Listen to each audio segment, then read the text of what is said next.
Welcome to Krishna sir technical. इससे पहले हम क्वेश्चन नंबर 16 से 30 तक देख चुके थे। अब हम इससे आगे क्वेश्चन नंबर 31 से देखेंगे। इलेक्ट्रिशियन वायरमैन ट्रेड का CITS का क्वेश्चन है ये, तो सब मतलब ध्यान देंगे। तो हमारा क्वेश्चन नंबर 31 कह रहा है the number of depletion layer in a transistor is.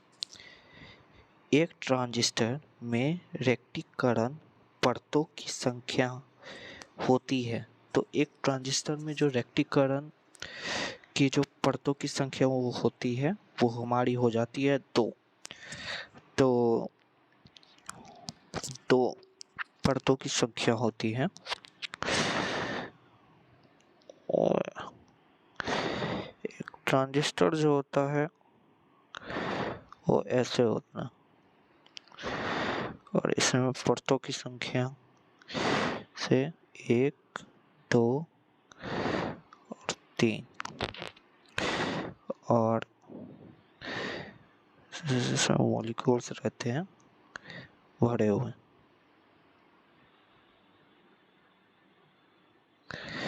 ठीक है, तो इसमें जो पहली हमारी जो लेयर होती है उसे बोलते हैं हम लोग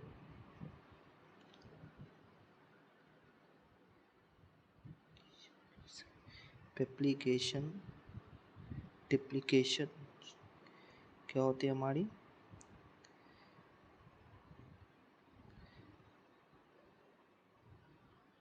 डिप्लीकेशन रीजन।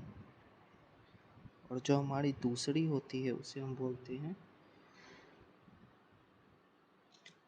डिप्लीशन डिप्लीशन डिप्लेशन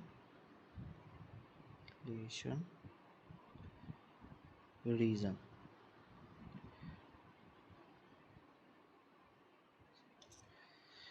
तो हमारी कितनी लेयर हो जाती है, एक ये, तो 1 + 1 कितनी हो जाती है 2। तो इस हिसाब से देखा जाए तो हमारी लेयर कितनी हो जाती है इसमें, वो हमारी हो जाती है 2। Answer 4।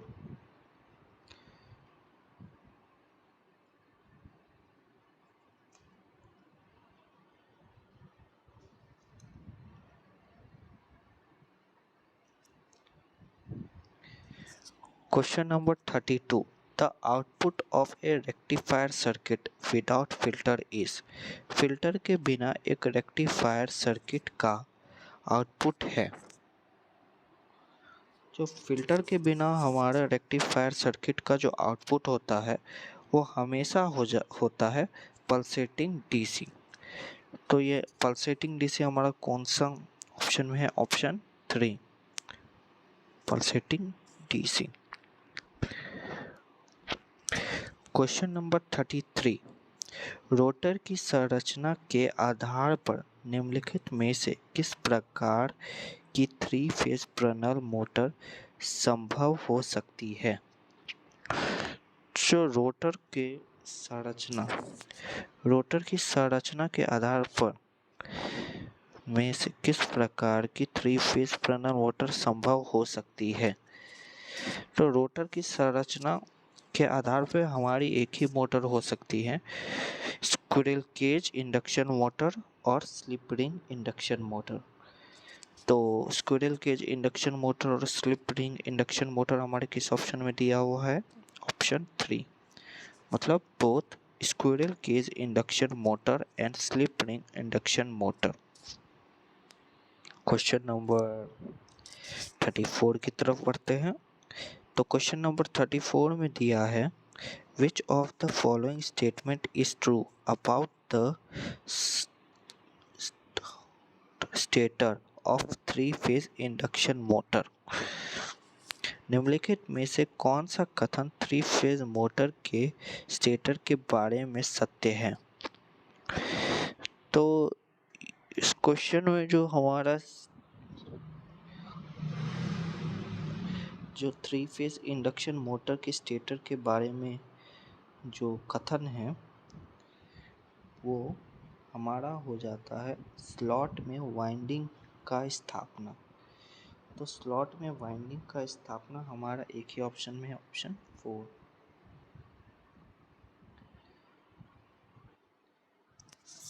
Question number 35। What is the difference between the synchronous speed of the motor and the actual speed of the motor? Motor की तुल्यकालिक गति तथा रोटर की वास्तविक गति का अंतर क्या कहलाता है? तो मोटर की वास्तविक गति और रोटर की वास्तविक गति हमारा जो कहलाता है वो हमारा हो जाता है स्लिप स्पीड। तो option first. Question number 36. What is the full form of डोल स्टार्टर? डोल स्टार्टर का फुल फॉर्म पूछा है, तो ये तो मेरे ख्याल से आप सभी को मालूम होगा। जो डोल स्टार्टर का जो फुल फॉर्म होता है वो हमारा हो जाता है डायरेक्ट ऑनलाइन स्टार्टर। तो हमारा जो ऑप्शन है वो option first is right, direct online starter. Question number 37. Which one of the following relay is connected in डोल स्टार्टर? डोल स्टार्टर में निम्नलिखित में से कौन सा रिले जुड़ा हुआ है?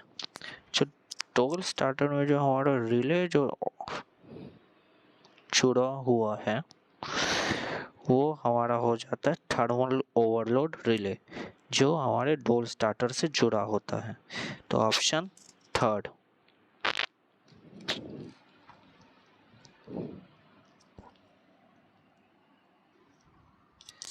Question number 38. For cycling fans generally the single phase motor is। Ceiling fan में सामान्यतः की एकल फेज प्रणल मोटर का प्रयोग किया जाता है। तो सीलिंग फैन में जो हमारा मोटर यूज़ किया जाता है वो हमारा होता है परमानेंट कैपेसिटर मोटर। तो हमारा आंसर क्या हो जाएगा? Answer first, permanent capacitor type motor. Question number 39। The alternator is based on which of the following principle? Alternator निम्नलिखित में से किस सिद्धांत पर आधारित है? तो अल्टरनेटर जो हमारा है वह फैराडे के इलेक्ट्रोमैग्नेटिक इंडक्शन के सिद्धांत पर कार्य करता है। तो ऑप्शन 39 का हो जाएगा first.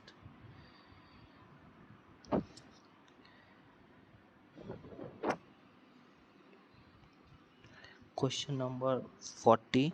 Which one of the following is a type of alternator? जो अल्टरनेटर का जो प्रकार है वो कौन सा है हमारा? देखते हैं। रोटेटिंग कम्यूटेटर टाइप नहीं, स्क्विरल केज रोटर टाइप नहीं, कैपेसिटर स्टार्ट टाइप नहीं, रोटेटिंग आर्मेचर टाइप। तो इसमें से जो हमारा हो जाता है वो हमारा हो जाता है कौन सा? Rotating armature type.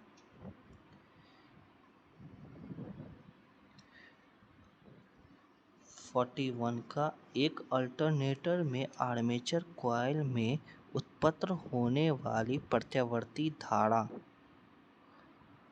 का बाहरी सर्किट में।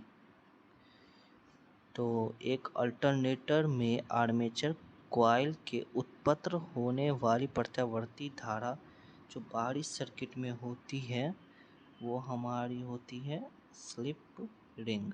Option first. 42। एक स्टार्टर संयोजित अल्टरनेटर के लिए निम्नलिखित में से कौन सा संबंध सही है?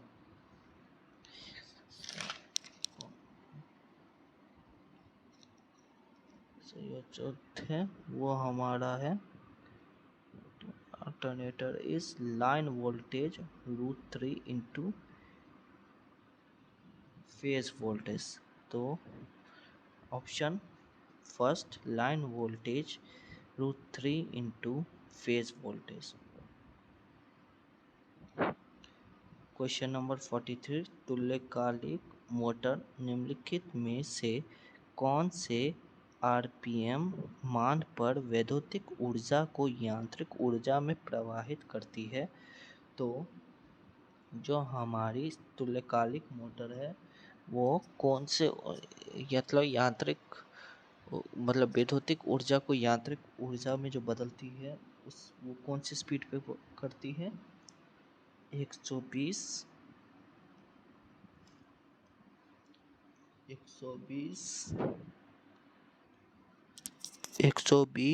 FP RPM। Option first. Question number 44 को देखते हैं। एक तुल्यकालिक मोटर में निरंतर वोल्टेज और भार के साथ उत्तेजना करंट के साथ आर्मेचर करंट भी भिन्नता को क्या करता है वो हमारा हो जाता है V कर्व।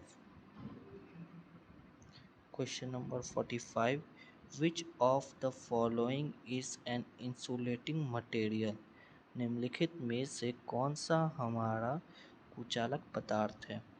तो देखते हैं मरकरी हमारा कुचालक पदार्थ नहीं है, लेड मतलब सीसा कुचालक पदार्थ नहीं है, टिन मतलब कुचालक पदार्थ नहीं है, लेकिन हमारा माइका जो है वो हमारा कुचालक पदार्थ है।